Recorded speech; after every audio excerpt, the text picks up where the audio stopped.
Good morning children. And आज हम लोग पढ़ेंगे व्याकरण का दूसरा पाठ वर्ण विचार।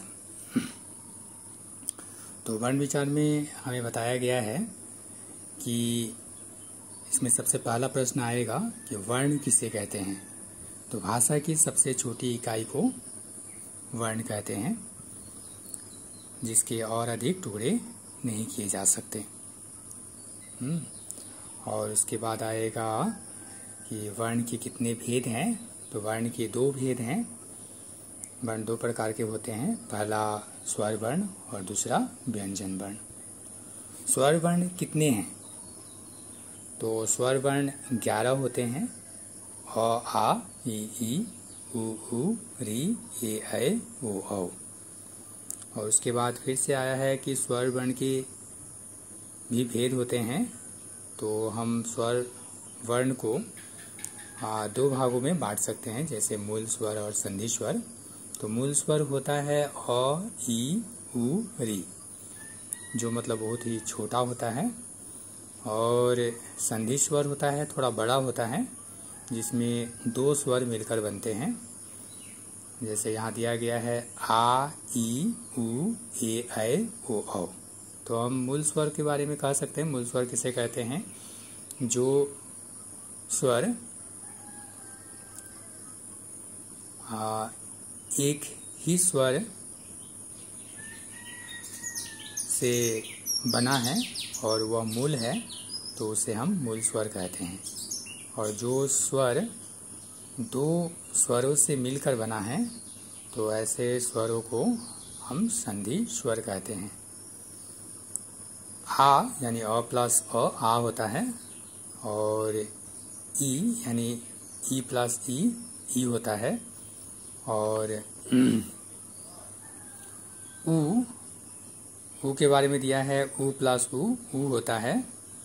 और ए के बारे में दिया है कि अ प्लस ई या आ प्लस ई, ए होता है।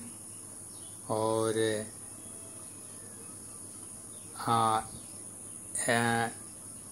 अ प्लस आ यदि करते हैं तो ए होता है। और अ प्लस ई करने से, आ प्लस ई करने से यहाँ बताया गया है तो ए होता है। और आ के साथ यदि ए प्लस कर देते हैं, अ के साथ अ प्लस ए, तो ए हो जाएगा, आ प्लस ए हो जाएगा।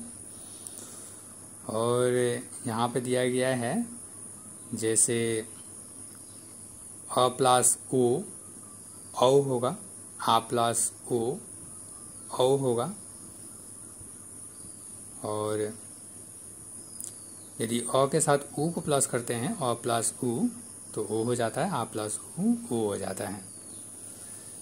खैर, इसके बाद आता है स्वर उच्चारण के आधार पर तीन भाग किया गया है। तीन प्रकार के होते हैं, जैसे पहला हो गया ह्रस्व स्वर, दीर्घ स्वर, दूसरा और तीसरा प्लुत स्वर। तो जो स्वर के उच्चारण में कम समय लगता है या थोड़ा समय लगता है, उसे हम ह्रस्व स्वर कहते हैं। और जिस स्वर के उच्चारण में ह्रस्व स्वर से दोगुना समय लगता है, तो उसे दीर्घ स्वर कहते हैं। और जिस स्वर के उच्चारण में ह्रस्व स्वर से 3 गुना समय लगता है, उसे हम प्लुत स्वर कहते हैं। तो यहाँ बताया गया है ह्रस्व स्वर यानी वो जो मूल स्वर है वही ह्रस्व स्वर हो जाता है, यानी अ, ई, उ, री। और दीर्घ स्वर में आ जाता है आ, ई, उ, ए, ऐ, ओ, औ। लेकिन प्लुत स्वर में कौन सा स्वर आएगा? प्लुत स्वर में जैसे हम ह्रस्व स्वर का ही हो या दीर्घ स्वर को ही लंबे समय तक बोलते हैं, तो ऐसे स्वर को हम प्लुत स्वर में रखेंगे। जैसे अ, ई, तो बहुत देर तक मैंने बोला, तो ऐसे स्वर को हम प्लुत स्वर कहेंगे। इसके बाद आता है व्यंजन वर्ण किसे कहते हैं। तो जिन वर्णों का उच्चारण स्वर वर्णों की सहायता से की जाती है, तो ऐसे वर्णों को व्यंजन वर्ण कहते हैं। व्यंजन वर्ण 33 है। और जैसे यहाँ बताया गया है क ख ग घ अंग च छ ज झ निय ट ठ ड ढ ड़ ढ ढ ढ और त थ द ध न प फ ब भ म य र ल व स ह।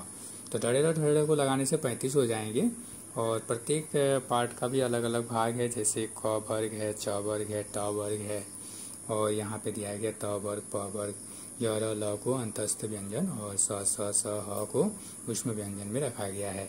इसके बाद आता है संयुक्त वर्ण किसे कहते हैं। तो छ त्र ज्ञ और स्र को संयुक्त वर्ण कहते हैं, या ऐसे भी कह सकते हैं अलग अलग व्यंजन मिलकर जो नए वर्ण नए व्यंजनों का रूप बनता है, तो ऐसे व्यंजनों को हम संयुक्त व्यंजन कहते हैं।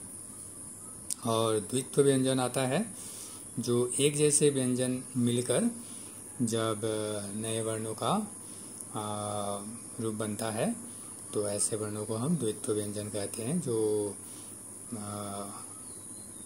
क्लास 3 में मिला था कि उसको हम संयुक्त अक्षर में रखा गया था, लेकिन यहाँ द्वित्व व्यंजन कहा गया है।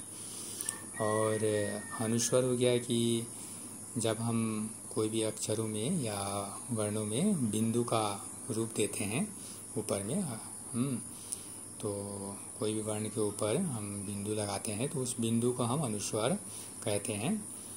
और अनुनासिक चंद्र बिंदु को कहा जाता है, चंद्र बिंदु को हम अनुनासिक कहते हैं। अनुनासिक का उच्चारण नाक और मुंह दोनों से होता है और अनुस्वर का उच्चारण सिर्फ नाक से की जाती है। तो विसर्ग हो गया, विसर्ग का उच्चारण आधा ह के बराबर होता है।